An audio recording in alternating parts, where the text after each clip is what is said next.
트럼프 당선인이 취임 첫날에 있을 대규모 불법 체류자 추방 작전에 군사적인 힘을 동원할 것을 암시했습니다. 연방의회가 맨해튼 교통혼잡세 시행 폐지 방안 검토에 들어갔습니다. 마이키 셰릴 연방하원의원이 뉴저지 주지사 선거에 출마할 것이라고 공식 선언했습니다. 맨해튼 첼시에서 비계가 무너지며 3명이 부상을 입었습니다. 2021년 3월 파생 금융상품 마진콜 사태를 일으킨 한국계 헤지펀드 매니저 빌 황 씨에게 무려 징역 21년이 구형됐습니다. 오늘 오전 뉴욕시 맨해튼에서 묻지마 흉기 난동 사건이 발생해 2명이 사망하고 1명이 중태에 빠졌습니다. 뉴욕 하버스트로의 하천에서 살아있는 새끼 악어를 구조해 동물보호소로 옮겨졌습니다. 그린웨이 팜스에서 판매한 유기농 통당근과 미니 당근을 섭취하고 식중독으로 인한 사망자가 발생했습니다. 오늘 스피릿 에어라인이 파산 보호 신청을 했다는 소식이 전해졌습니다.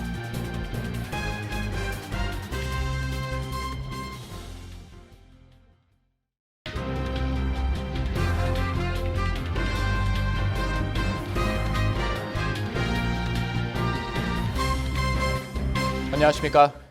KBTV 뉴스 9 이정원입니다. 트럼프 대통령 당선인은 내년 1월 20일 취임 전날부터 대규모 불법 체류자 추방 작전을 시작할 것이라고 밝혀왔습니다. 이 불법 체류자 대규모 추방에 군사적인 힘을 동원할 수 있음을 시사했습니다. 트럼프 당선인은 집권 1기 때도 의회 절차를 우회하기 위해 국경에 대해 국가 비상사태를 선포한 바 있습니다. 전장 기자입니다. 트럼프 당선인은 오늘 SNS 트루소셜의 보수 법률단체 사법워치가 이끌고 있는 탐 피턴의 관련 게시물에 사실이다라는 댓글을 달았습니다. 피턴은 지난 8일 올린 게시물에서 보도에 따르면 출범을 앞둔 트럼프 행정부는 대규모 추방 프로그램을 통해 불법 이민자 다수 유입을 의미하는 바이든의 침공을 뒤집기 위해 국가 비상사태를 선언할 준비가 돼 있으며 군사 자산을 사용할 것이라고 한다고 썼는데 트럼프 당선인이 이를 사실로 인정한 것입니다. 트럼프 당선인은 대선 후보 시절 대통령이 되면 취임 첫날만 독재자가 되겠다며 백악관 복귀 첫날부터 대규모 불법 체류자 추방 작전을 시작할 것이라고 밝힌 바 있습니다. 그는 또 1기 행정부에서 이민세관 단속국 국장 직무대행을 맡았던 톰 호먼을 최근 국경 차로로 내정해 불법 체류자 대규모 추방을 위한 준비에 일찌감치 착수했습니다. 호먼은 불법 노동자들을 가려내야 값싼 불법 노동력에 의존하는 미국 내 업주들의 잘못된 관행도 고칠 수 있어 일터 단속도 재개할 것이라며 비용과 인원, 물자 등을 지원받기 위해 국경 국가 비상사태를 선포하고 국방부로부터 예산과 방위군의 인적, 물적 지원을 받으려 준비하고 있다고 말했습니다. KBTV 뉴스 전상입니다. 연방의회가 맨해튼 교통 혼잡세 시행 폐지 방안 검토에 들어갔습니다. 하지만 캐티 호구 뉴욕 주지사가 내년부터 맨해튼 교통 혼잡세 징수를 시작하겠다고 전격 발표한 가운데 시행을 반대하는 의회 연합은 트럼프 당선인에게 연방 정부의 승인 철회를 요구하는 서한을 발송했습니다. 전상 기자가 전해드립니다. 허스드 밸리의 마이크 로울러 연방 하원 의원과 공화당 의원 연합은 도널드 트럼프 대통령 당선인에게 연방 정부의 교통 혼잡세 승인 철회를 요구하는 서한을 발송했습니다.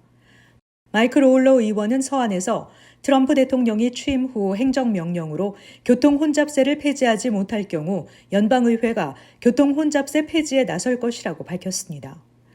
로울러 의원은 지난 선거에서 공화당이 연방 상하원에서 모두 다수당 지위를 확보한 만큼 공화당이 입법을 통해 맨하탄 교통 혼잡세 폐지에 나서겠다는 것입니다. 이와 함께 로울러 의원은 교통 혼잡료 반대 홈페이지를 개설했습니다. 그는 당선인이 교통 혼잡료를 취소할 명분은 충분하다며 뉴욕시 교사 노조와 비터 포셀라 스테튼 아일랜드 보로장이 제기한 소송 결과에 따라 1월 5일로 예정된 시행일은 지연될 가능성이 있다고 했습니다. 한편 트럼프 당선인은 캐시 호클 뉴욕 주지사를 존중하지만 교통 혼잡료는 반대한다며 뉴욕주는 타주에 비해 불리한 위치에 처할 것이라고 하며 교통 혼잡료에 대해 인류 역사상 가장 무의미한 세금이라고 밝혔습니다. 메트로폴리탄 교통공사는 이사회에서 호컬 주지사가 내놓은 교통 혼잡세 수정안을 처리한 후 연방정부의 승인을 요청할 계획입니다. 아직은 교통 혼잡세 폐지를 공언한 트럼프 당선인이 취임하기 전이라 연방정부의 승인은 무난할 것이라는 전망입니다. 하지만 1월 21일 취임 후 트럼프 대통령과 다수당 지위를 확보한 공화당의 교통 혼잡세 폐지 움직임이 본격화할 것으로 당장 연방기금 지원 중단이 예상되고 있습니다. 계획대로라면 내년 1월 5일 주간 승용차 기준 $9를 부과하는 교통 혼잡료는 런던 모델을 따라 2028년까지 $12, 2031년 이후에는 $15로 오르게 됩니다. KBTV 뉴스 전상입니다. 오늘 미키 셰일 연방 하원 의원이 뉴저지 주지사 선거에 출마할 것이라고 공식 선언했습니다. 기러민 기자입니다. 마이크 셰릴 뉴저지 민주당 연방 하원 의원이 내년에 치러질 뉴저지 주지사직 선거에 출마한다고 공식 선언했습니다. 셰릴 의원은 뉴저지의 경제를 바로잡고 더 살기 좋은 곳으로 만들어야 한다고 강조하며 출마 이유를 밝혔습니다. 해군 헬리콥터 조종사 출신이자 전 연방검사인 셰릴은 빌 머피 현 주지사의 후임을 노리고 민주당 경선에 나섭니다. 머피 주지사는 두 번째 임기가 만료되어 더 이상 출마할 수 없습니다. 셰릴은 자신의 군 경력을 강조하며 위기 상황에서의 대응 중요성을 언급, 경제 회복과 주민들의 부담 경감을 위한 해결책을 제시했습니다. 연방 하원 의원으로서 3선에 성공한 셰릴은 뉴저지 11선거구를 대표하며 활동해 왔습니다. 연방 하원 의원직 외에도 뉴저지 검찰청 검사로 활동한 경력이 있습니다. 현재 민주당 주지사 후보로는 셰릴 외에도 조시 고트하이머 연방 하원 의원, 라스 바라카 뉴요크 시장, 스티븐 플럽 저지시티 시장, 션 스필러 교사 노조 회장 등이 있으며 공화당 후보로는 존 브람닉 주 상원의원, 잭 치아타렐리 전 주 하원의원 등이 출마를 선언했습니다. 셰릴이 주지사로 당선되면 연방 하원의원직을 사임해야 하며 이에 따라 특별 선거가 소집될 예정입니다. 뉴저지와 버지니아는 내년 주지사 선거를 치를 예정입니다. KBTV 뉴스 길려민입니다. 뉴욕시 맨해튼을 걷다 보면 인도 위로 지붕처럼 만들어진 가설물인 비계가 설치된 곳을 흔히 찾아볼 수 있는데요. 오늘 아침 맨해튼 첼시에서 이 비계가 무너지며 3명이 부상을 입었고 그중 1명은 머리를 심하게 다쳐 중태에 빠졌습니다. 기러민 기자입니다. 뉴욕시 맨해튼에서 오늘 오전 인도 위에 설치되어 있던 비계가 무너지는 사고가 발생해 3명이 다쳤고 그중 1명이 머리에 심각한 부상을 입고 중태에 빠졌습니다. 뉴욕시 빌딩국은 화물 트럭 한 대가 사고가 난 인도 인근에서 차를 움직이는 과정에서 비계 구조물을 건드렸고 이후 비계가 무너져 내렸다고 밝혔습니다. 사건은 첼시 29스트리트 9에비뉴에서 발생했습니다. 현장에는 소방국이 출동해 구조물 철거를 도왔으며 뉴욕시경은 현장에 출동해 비계 구조물 붕괴를 유발한 트럭 운전사를 상대로 조사를 이어가고 있습니다. 62세로 밝혀진 트럭 운전사는 뉴욕시경의 조사에 적극 협조하고 있는 것으로 전해집니다. 머리에 심각한 부상을 입은 피해자는 인근에 거주하는 주민인 것으로 파악됐습니다. 사고 발생 장소 인근에서는 교통을 통제하고 있어 교통체증이 이어졌습니다. KBTV 뉴스 길려민입니다. 2021년 3월 파산금융상품 머진콜 사태를 일으켜 월스트리트의 국제금융회사들의 100억 달러의 손실을 안긴 한국계 헤지펀드 매니저 빌 황 씨에게 무려 징역 21년이 구형됐습니다. 검찰은 황 씨가 360억 달러 규모의 회사를 몰락시키고 대출 기관에 100억 달러 이상의 손실을 입힌 시세 조작 혐의가 인정된다고 밝혔습니다. 전장 기자입니다. 뉴욕 맨하튼 법원에서 열린 재판에서 검찰은 황 씨에게 징역 21년형을 구형하고 123억 5천만 달러의 몰수 명령을 내리고 피해자들에게 배상금을 지불하라고 요청했다고 로이터 통신이 보도했습니다. 황 씨와 아케고스는 지난 2020년 투자은행들과 파생상품인 총수익 스와프와 차액 거래 계약을 통해 보유자산의 5배가 넘는 500억 달러 상당을 주식에 투자했습니다. 황 씨의 차입금은 당시 1,600억 달러까지 폭증했지만 투자 종목의 주가가 하락하자 증거금을 추가로 내야 하는 마진콜 상황이 발생했고 결국 회사가 파산했으며 이로 인해 투자 은행들이 입은 손실은 100억 달러에 달하는 것으로 집계됐습니다. 검찰은 황 씨가 아케고스의 포트폴리오에 대해 은행 측을 속이고 거액을 차입한 뒤 이를 자신들이 보유 중인 주식에 대한 파생 상품에 투자해 주가를 조작했다고 보고 있습니다. 다만 황 씨 측 변호인은 황 씨가 거짓말로 은행에 손실을 입혔다는 혐의를 검찰이 입증하지 못했다고 반박하고 있으며 또 황 씨가 심혈관계 질환을 앓고 있고 재범 위험성이 낮으며 그동안 자선활동을 벌여온 점 등을 형량에 참작해야 한다고 주장하고 있습니다. 황 씨는 지난 7월 사기와 공갈 등 10개 혐의에 대해 유죄 판결을 받았으며 선고 공판은 오는 20일 열릴 예정입니다. KBTV 뉴스 전상입니다. 오늘 오전 뉴욕시 맨하튼에서 묻지마 흉기 난동 사건이 발생해 2명이 사망하고 1명이 중태에 빠졌습니다. 뉴욕시경에 의해 검거된 용의자는 정신질환을 앓고 있는 것으로 전해지며 교통수단을 이용하지 않고 장소를 이동하며 3건의 묻지마 범죄를 일으켰던 것으로 파악됐습니다. 기러민 기자입니다.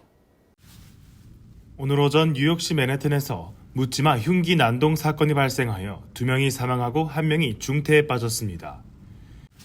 뉴욕시경은 용의자를 맨해튼 46스트리트과 1레비뉴 인근에서 체포했습니다. 경찰은 이 사건이 무차별적인 공격으로 용의자가 이유 없이 피해자들에게 다가가 흉기로 찔렀다고 설명했습니다. 첫 번째 사건은 오전 8시 22분경 첼시 웨스트 19번 스트릿에서 발생했으며 피해자는 30세 남성으로 건설 현장에서 일하던 인부였습니다. 그는 복부를 찔려 병원으로 이송됐으나 사망했습니다. 두 번째 사건은 킵스베이에서 발생했으며 용의자는 68세 남성을 이유 없이 흉기로 찔러 숨지게 했습니다. 세 번째 공격은 오전 11시경 미드타운 이스트에서 발생해 여성 1명이 중태에 빠졌습니다. 경찰에 따르면 용의자는 대중교통을 이용하지 않고 도보로 이동하며 사건을 벌였고 동기는 아직 밝혀지지 않았습니다. 에릭 애덤스 뉴욕시장은 용의자가 정신건강 문제를 겪고 있다며 뉴욕시 정신건강 시스템의 문제를 비판했습니다. 뉴욕시경은 피해자들의 신원을 확인 중이며 사건에 대한 추가 조사는 계속되고 있습니다. 경찰은 피해자들과 용의자 간의 금전적 또는 대화가 오가지 않았다고 전했습니다. KBTV 뉴스 길레민입니다. 뉴 로큰 카운티 경찰이 하버스트레 하천에서 살아있는 새끼 악어를 구조했습니다. 악어는 이후 허슨밸리 동물보호협회로 옮겨져 건강 상태를 회복 중입니다. 기러민 기자입니다. 뉴욕 록랜드 카운티 경찰은 하버스트로의 미니스세콩고 하천에서 살아있는 새끼 악어를 구조했습니다. 악어가 그곳에 어떻게 왔는지에 대한 의문이 제기되었고 일부 누리꾼들은 애완동물로 키우던 악어가 물에 버려졌다고 추측했습니다. 허드슨밸리 동물보호협회는 경찰의 신속한 대응에 감사하며 악어는 빠르게 구조돼 따뜻한 곳으로 옮겨졌다고 전했습니다. 경찰은 악어를 구조한 후 협회에 인계했습니다. 악어는 브롱스 동물원의 파충류 전문가에 의해 건강한 수컷으로 확인되었습니다. 현재까지 악어가 어떻게 하천에 들어갔는지는 불명확합니다. 금요일에는 악어가 필립이라는 이름을 얻어 뉴욕 서거티즈의 마크 퍼페투아의 파충류 체험관으로 옮겨졌습니다. KBTV 뉴스 길레민입니다. 질병통제예방센터 CDC는 그린웨이 팜스에서 판매한 유기농 통당근 및 미니 당근으로 인해 한 사람이 사망하고 약 20개 주에 걸쳐 수십 명이 식중독 증상을 겪고 있다고 밝혔습니다. CDC는 소비자들에게 리코된 포장 당근을 먹지 말 것을 경고하고 냉장고나 냉동고에 해당 당근이 있다면 확인 후 폐기할 것을 권장하고 있습니다. 최시우 기자입니다. 유기농 포장 당근으로 인해 한 사람이 사망하고 수십 명이 식중독 증상을 겪고 있습니다. 미국 질병통제예방센터는 그린웨이 판스에서 판매한 유기농 통당근 및 미니 당근을 먹은 39명이 이콜라이 대장균에 감염됐다고 밝혔습니다. 이 중 1명은 사망했고 15명은 입원한 상태입니다. 감염자는 뉴욕과 뉴저지를 포함한 18개의 주에서 발생했으며 대부분은 뉴욕, 미네소타, 워싱턴에 거주했습니다. 그 다음으로 캘리포니아와 오리건에서 감염 사례가 보고됐고 사망자는 캘리포니아에 거주한 사람이었습니다. 그린웨이 판스의 당근은 현재 더 이상 매장에서 판매되지 않지만 질병통제예방센터는 소비자들에게 리콜된 포장 당근을 먹지 말 것을 경고하며 냉장고나 냉동고에 해당 당근이 있다면 확인 후 폐기할 것을 권장하고 있습니다. 미국 식품의약국에 따르면 리콜된 유기농 미니 당근의 유통기한은 9월 11일부터 11월 12일까지입니다. 해당 웹사이트를 통해 관련 라벨을 확인할 수 있습니다. 이콜라이 대장균 감염의 증상은 일반적으로 박테리아 섭취 3에서 4일 후에 나타나며 심한 복통, 혈변을 동반한 설사, 구토 등이 포함됩니다. KBTV 뉴스 최시우입니다. 오늘 스피릿 에어라인이 파산 보호 신청을 했다는 소식이 전해졌습니다.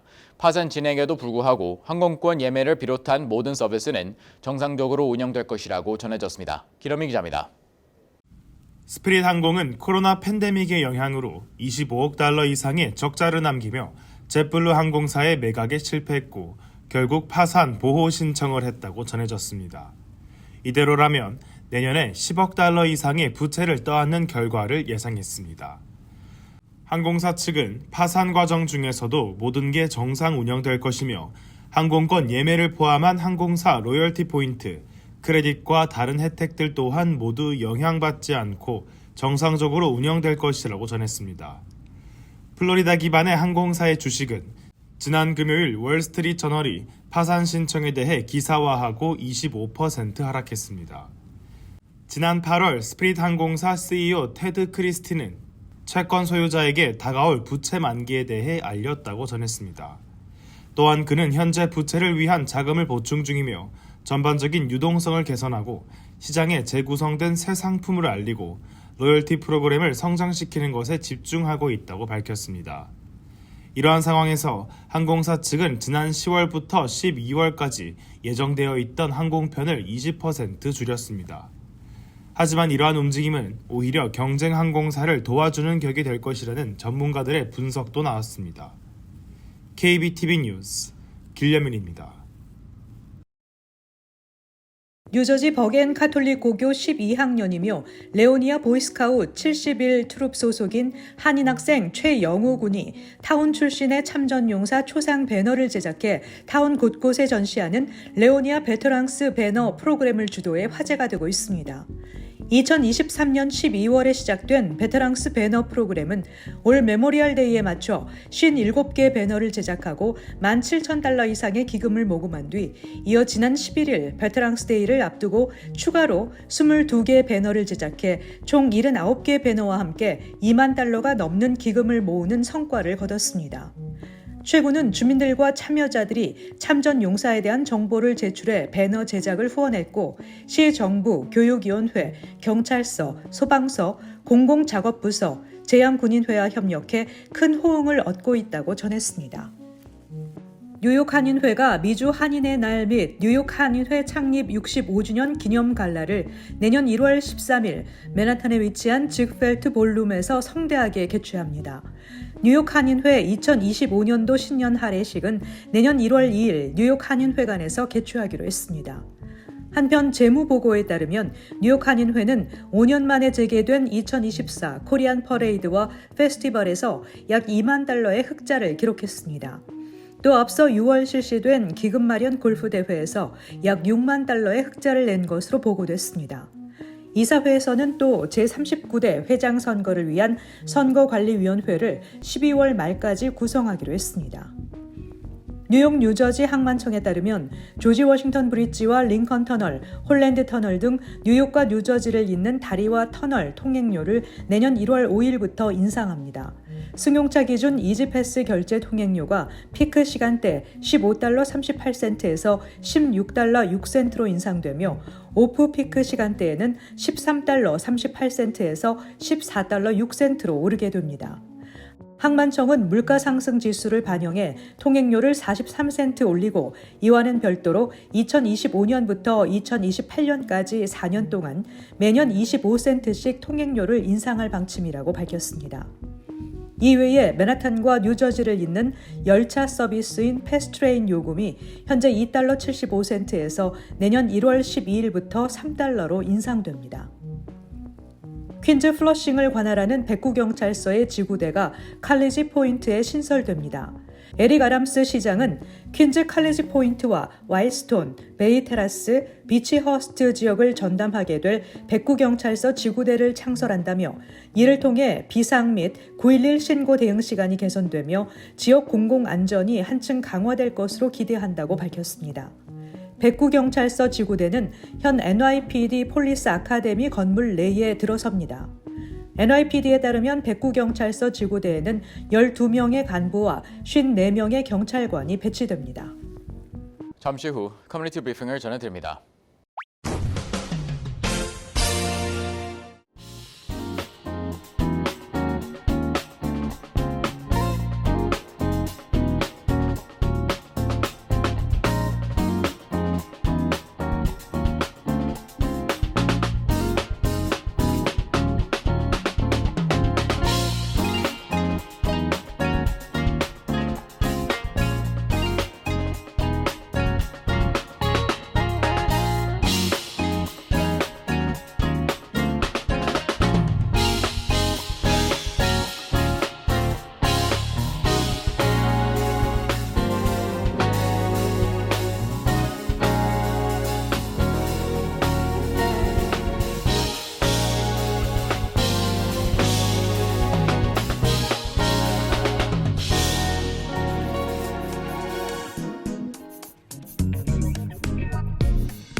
이어서 환율과 증시 전해드립니다.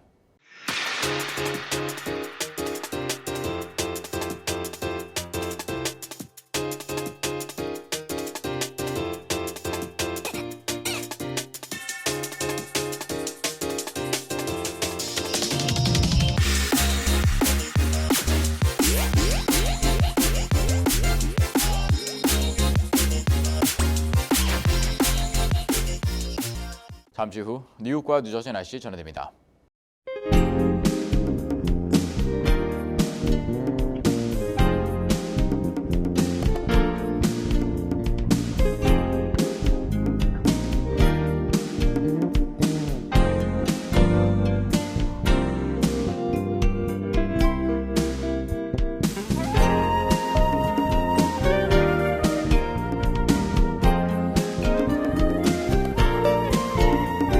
KBTV 뉴스9 마칩니다. 오늘도 시청해주셔서 감사합니다. 편안한 밤 보내시 바랍니다.